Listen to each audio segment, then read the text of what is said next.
மனிதர்களை நம்ம உடனடியாக எடை போட்டுறோம். ஏன்னா நம்ம எப்பயுமே பாக்கெட்டில் ஒரு தராசு வச்சுருக்கோம். அவன் வந்து சும்மா அப்படி சிரிச்சிட்டாவே ரொம்ப நல்லா இருக்குல்ல அப்படிம்பான். அதான் அவன் பெரிய பாடா இருப்பான். அவன் ஓ ஃப்ராடு பாடா எதோனா இருப்பான். நம்ம உடனே நல்ல மனுஷன் இல்லை. அப்புறம் ஒருத்தன் வந்து என்ன அப்படின்னு போவான். ஒருத்தன் பெரிய பூலாட்டம் பறிச்சு போடப்பா அப்படிம்பான். மனிதர்கள் நம்மளுடைய கொடுமையான அடிக்ஷன் என்னன்னா, உடனடியாக பாக்கெட்லேருந்து ஒரு திராஸ் எடுத்து போட்டு நில்லுப்பா நில்லு அப்படின்னு.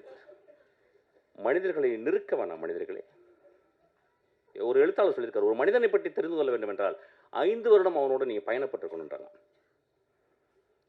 ஸோ மனிதர்களை நம்ம வந்து அவ்வளோ சீக்கிரம் குடிகாரலாம் ரொம்ப மோசம். நான் இன்னைக்கு குடிகாரனுக்காக பேச வந்திருக்கேன் ஆக்சுவலாக. ஏன்னா எல்லாருமே பயங்கரமாக அடிக்ஷன், ரொம்ப பழைய அடிக்ஷன். ஹோப் கொடுங்க ஒரு மனிதனுக்கு. ஒரு திரைப்படம் தான் இன்னைக்கு வாழ்க்கையில் ஹோப் கொடுக்குது. இந்த படம் ஹோப் கொடுக்குது.